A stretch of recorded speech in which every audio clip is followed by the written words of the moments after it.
There are few natural wonders in America as spectacular as Bridal Veil Falls in Provo Canyon, Utah.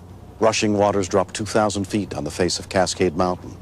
But as one family discovered on the afternoon of May 31st, 1993, it's an area where it's easy to be deceived by nature's beauty.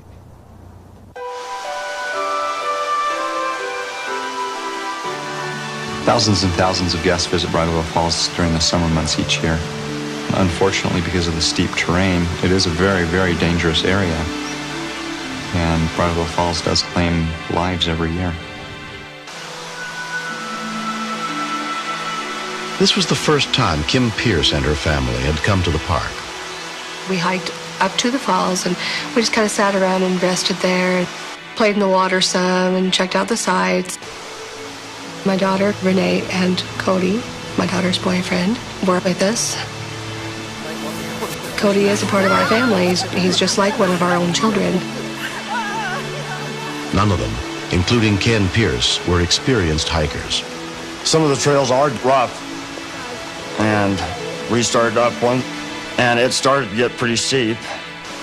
I gotta be careful. It was a little more treacherous than what I wanted to challenge myself with. And so my youngest daughter and I decided to go back and get lunch ready.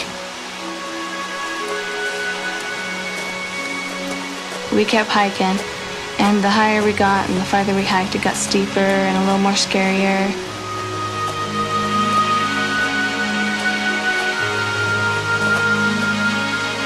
I started whining and wanted to go back down. But Cody wanted to continue on ahead. Let's go to the top. And he just kept saying, oh, it's not fair if you try to make me go back down if I want to go up.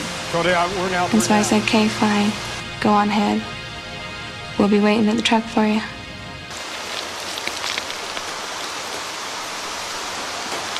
I just really felt like something bad was going to happen. I could just feel that Cody was not going to be safe going on alone. But I never could talk him into going back down with us.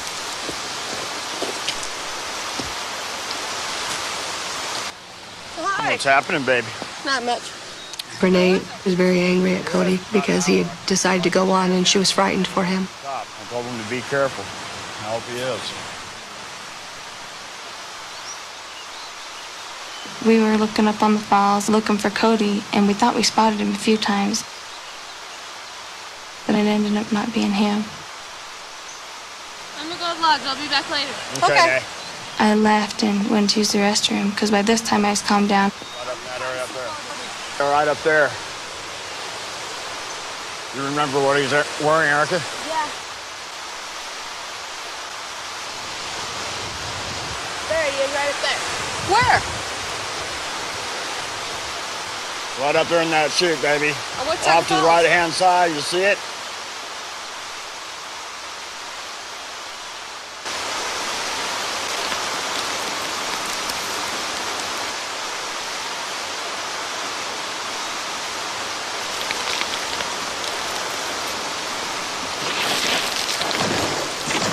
I'm going to get help.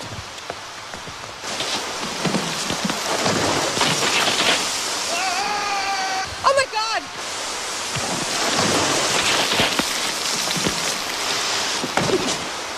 Tracy Robbins Byer was hiking with her brothers when she saw Cody fall.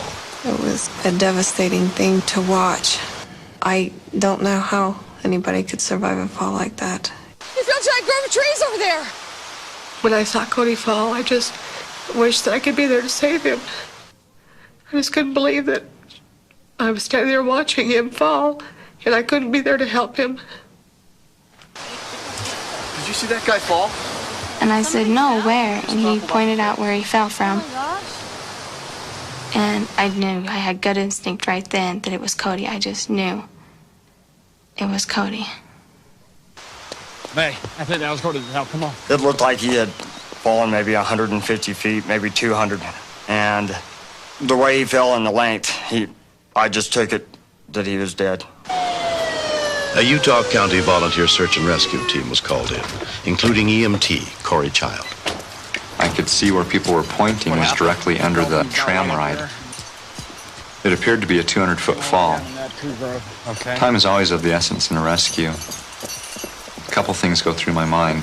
How are we going to get to him? What's the time delay going to be? Is he going to be alive when I get there? Going into the base of the upper fall. The majority of the search and rescue team planned to hike in with the heavy equipment from below, while Corey and his team tried another route. I decided that I would rappel out of the tram directly above where the patient was lying. I thought that was the fastest way to him. Beaters, everybody flipped in. I am scared that it's going to be a dead person and going to simply be a body recovery. 501 copy. Okay, we have a rescue team in the tram now, and they're... I honestly thought he was dead. I was so scared. I was trying to talk myself into believing that he wasn't, but from the distance he fell, I honestly believed that nobody could make it. I would have missed him, always being there for me whenever I needed him. Cody is my best friend.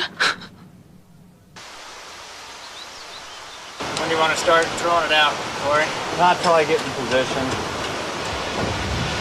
Slow it down. I had radio contact with the tram operator.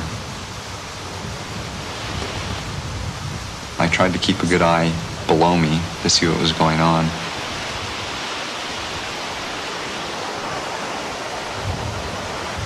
I could see where the victim was. Slow it down. The tram operator slowed me to a stop right above the victim.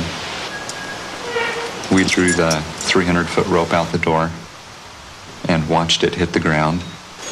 So I knew that I had enough rope. Something happens as soon as you go out the door. You think, I'm 2 feet from the tram and I'm 298 feet from the ground. Which way do I want to go here? Okay. It's a gut wrencher. Okay, here you go. Anytime you're ready.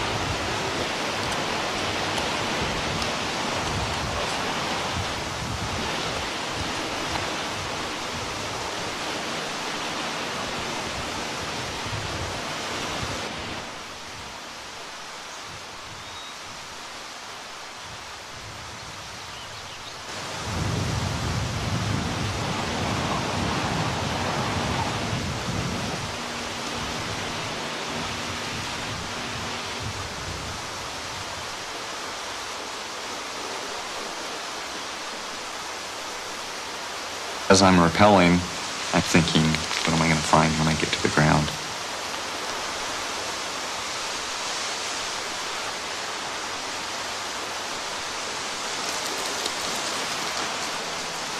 That'll be all right, John. Thoughts of contacting his folks on the phone were running through my mind. What was I going to tell him? Why did I take him up there? Why did I let him go? And it was hard. Just hang on.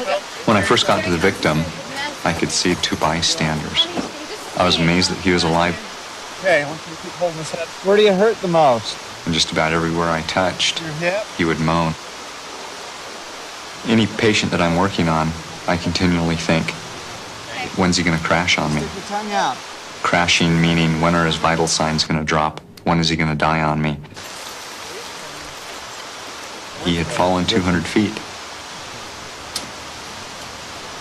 His injuries, unknown to me on the inside, could have put him down in a matter of minutes.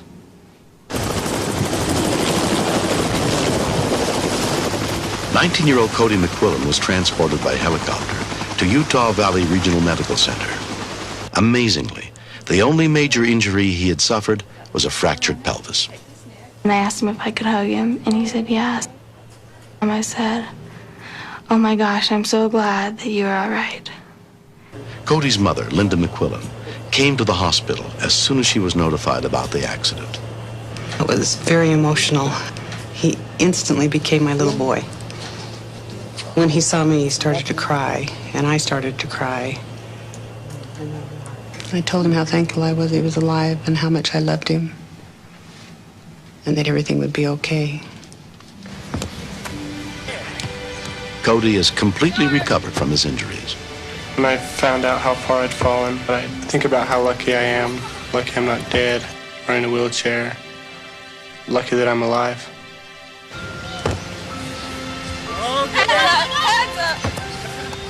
When I see Cody today playing baseball, climbing, doing the things he likes to do, I am just amazed that he's okay.